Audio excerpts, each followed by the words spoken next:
가사와 육아를 위해 취업하지 않은 여성들을 전업맘이라고 부릅니다. 이 워킹맘과 반대라고 볼 수 있는데요.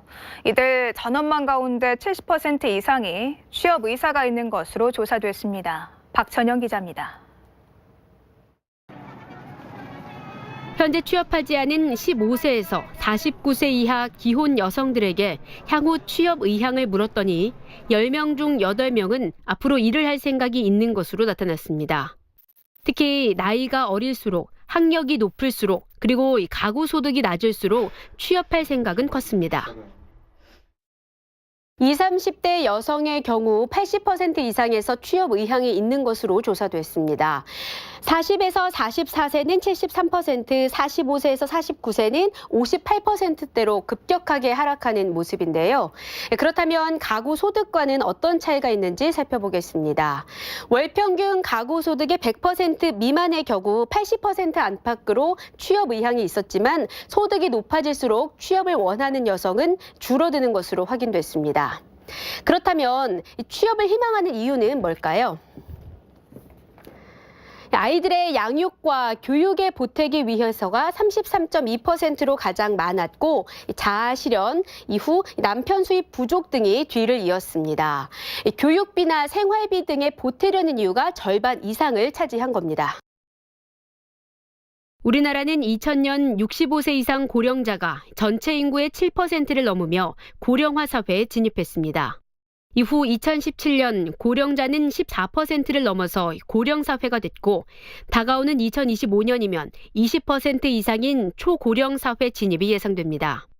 고령화 사회에서 고령 사회까지는 17년이라는 시간이 걸렸지만 초고령 사회까지는 불과 8년밖에 걸리지 않게 된 상황입니다. 초고령 사회 진입을 앞두고 다양한 정책들이 나오고 있는데요. 정부는 올 초 독거노인 등 고령자에게 영구임대 방식으로 제공하는 복지주택 공급 방침을 밝힌 바 있습니다. 주거지 내에서 편리하게 물리치료실을 이용할 수 있고 텃밭 등을 가꿀 수 있도록 특화돼 지어질 예정인데요. 하지만 지자체 사정에 따라 고령자만 살기보다는 젊은 층이 함께 거주하기를 희망하는 곳도 있습니다. 이에 국토교통부는 행복주택과 국민주택 같은 다른 유형의 공공임대와 복지주택을 섞어서 공급하는 방안을 추진하는데요. 다만 전체 호수의 절반 이상은 고령자를 대상으로 할 예정입니다. 고령자 복지주택은 올 하반기 1000호 이상 공급될 예정입니다. 지자체가 운영하는 주차장과 문화시설, 체육시설 등을 이용할 때 고령자나 장애인, 기초생활수급자 등은 이용료를 감면받을 수 있습니다. 하지만 이를 위해선 관련 증명서를 해당 기관에 제출하고 신청서를 작성해야 합니다. 특히 감면 자격 확인은 매달 이뤄지고 있어 이용자들은 불편함을 호소합니다.